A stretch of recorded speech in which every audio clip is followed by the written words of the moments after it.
11 मई 1998 की वह तारीख, जब दोपहर 3:43 पर राजस्थान के पोखरण में एक जोरदार धमाका होता है।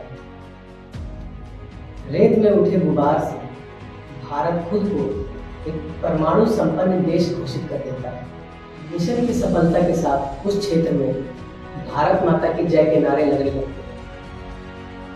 इस सफलता की घोषणा उस समय के तत्कालीन प्रधानमंत्री श्री अटल बिहारी वाजपेयी जी ने की।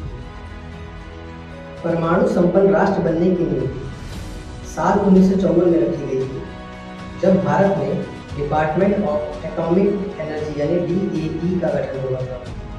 लेकिन इससे पहले 1948 में परमाणु ऊर्जा आयोग भी बना, जिसे होमी जहांगीर भाभा ने शुरू किया था।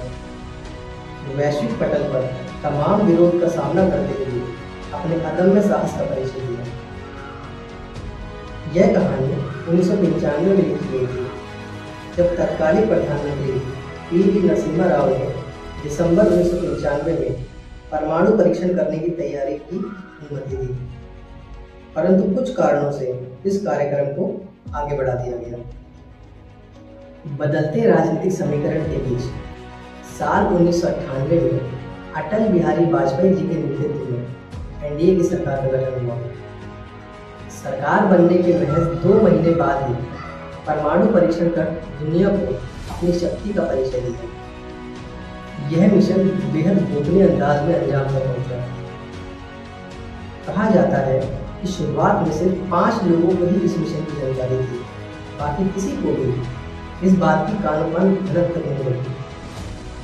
भाभा एटॉमिक रिसर्च सेंटर के शीर्ष वैज्ञानिकों को 20 अप्रैल 1998 तक भारत के इस मिशन की जानकारी दे दी गई थी।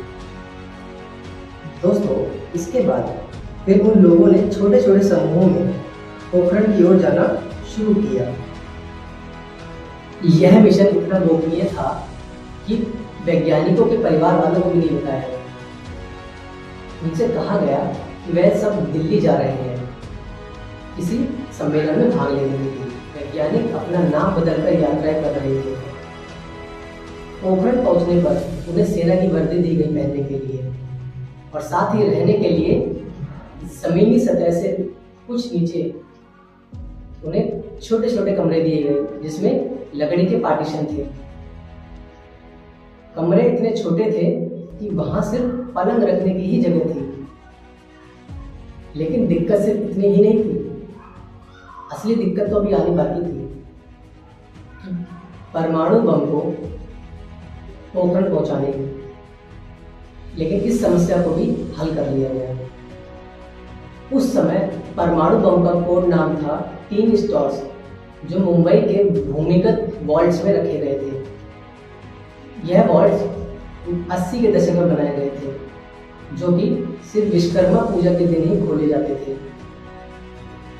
प्लान के अनुसार प्लूटोनियम बमों को गेंद की शक्ल में बनाया गया था, जो टेनिस बॉल से थोड़ी बड़ी थी।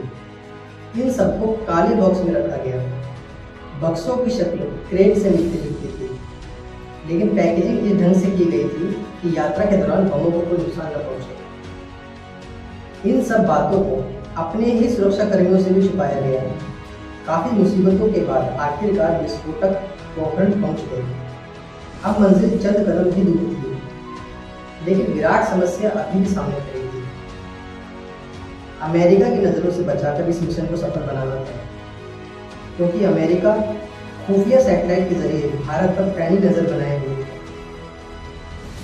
ऐसे में मिशन को अंजाम देना काफी मुश्किल था। वैज्ञानिक अंधेरे में काम करते थे, उजाले में निगरानी रखते थे। सभी मुसीबतों का सामना करते हुए दिन आया 11 मई 1998।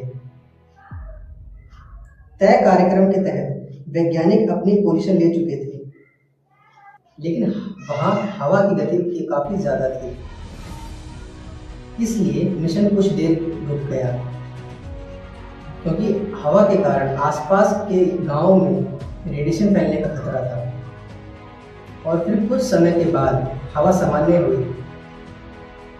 इस मिशन की कमान डॉक्टर APJ अब्दुल कलाम और राजगोपालाचारी चिदंबरम जी ने संभाल रखी थी। इस मिशन को ऑपरेशन शक्ति नाम दिया गया। ठीक 3:45 पर विस्फोट किया गया। धमाके से पूरा इलाका कांप गया। कंप्यूटर स्क्रीन पर जल रही लाइट मिशन की सफलता की गवाही दे रही थी। और इस प्रकार भारत ने दुनिया को अपनी शक्ति का परिचय दिया।